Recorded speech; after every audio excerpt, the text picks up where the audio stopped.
Maaari At din yung po siya matalo. ang kanyang anak ay pwedeng tumakbo at manalo bilang gobernador, makaupo bilang gobernador. Pwede po yun? Pwede rin pong tumakbo at matalo. Hindi, pero pwedeng maupo.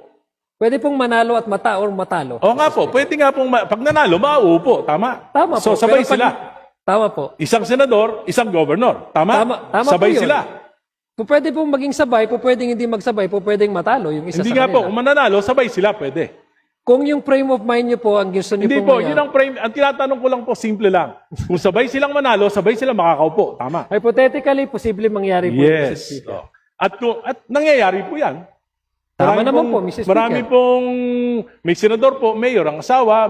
Tama po? Tama po. Ayun, tama. At yung kanyang isang anak, pwedeng maging congressman sa District 1 ng kanilang probinsya. Tama rin po yun. So, tatlo na sila. Yung isa pong, yung asawa ng kanyang anak ay pwedeng tumakbo rin sa District 2 at manalo, makakaupo rin po. Posible rin po, Mr. Speaker. Apat na. Pero let me, kung marapatin po. Hindi po. Ang tinatanong ko po, hypothetical to. Pwedeng apat. Okay, Di ba? O, pwedeng apat.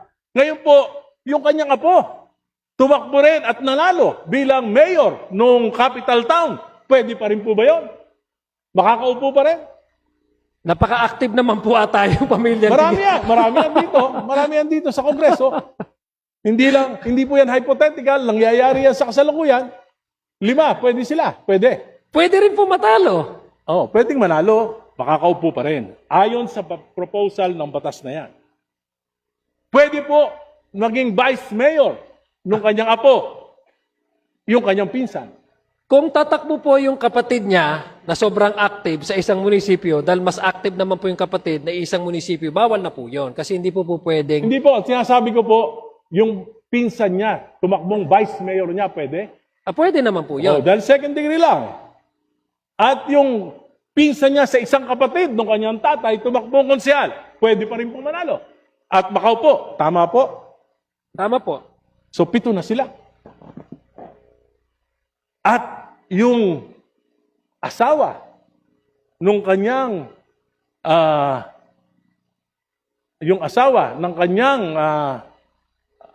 ang kapatid ng kanyang asawa ay tumakbo naman bilang barangay captain. Pwede pa rin.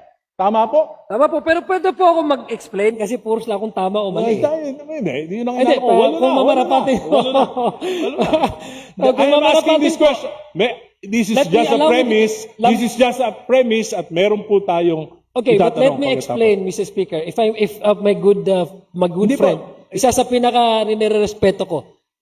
Just a short, Ramadan po namin, pagbigyan mo na po ako mag-explain. Kung mamarapatin po. All of these things are possible, Mr. Speaker. These are hypothetical. This can happen. This can be certain or it can be uncertain. But what is certain, Mr. Speaker, is we allow the people to vote. And that is the primordial consideration of this proposal, Mr. Bakit pa Speaker. po tayo nagpapasa ng batas kung pabayaan na lang natin yung mga tao? Bakit pa po kayo nagpanukala ng ganitong batas kung ang inyo palang prinsipyo ay pabayaan na lang kung sino yung iboto ng tao siyang manalo kahit magkakapatid, magkakamag-anak, magpipinsan, mag-asawa, mag-ama? Bakit pa kayo nag-sponsor ng bill Dahil nito? apat na pong taon. Kahit Tama di po ba? kayo naniniwala? Naniniwala po ako dahil ang Constitution po ang nagsasabi, Mr. Speaker. It's not even your decision, Mr. Speaker. It's not even the decision of Congressman Irice. It's not the decision of this representation. It is what the Constitution dictates. Okay, okay. And that is what we're trying to provide, Mr. Speaker, Your Honor. Tama po, tama po. Naniniwala po ako sa sinabi nyo, pero sabi ko nga po, may certain parameters, yung mga framers ng Constitution. Dapat it will prevent the monopoly of power. Ngayon po, kung ikaw, gobernador, yung iyong pamangkin, vice governor, yung iyong pinsan, bukal, yung iyong anak, mayor, yung isa mong pamangkin, vice mayor, yung isa mong pamangkin ay kapitan ng barangay. Tapos sa kabila naman, ang congressman, kapatid mo, sa kabilang distrito naman, ay yung Iyong anak, wala po bang monopoly of power doon? Mr. Hindi Speaker, ba? Yun po ang tanong ko. For the most trusted source of news and information, visit our website at www.bomboradio.com. Follow us on Bombo Radio mobile app, Facebook, YouTube, TikTok, and X, formerly Twitter. Like, share, and stay connected. Anytime, anywhere.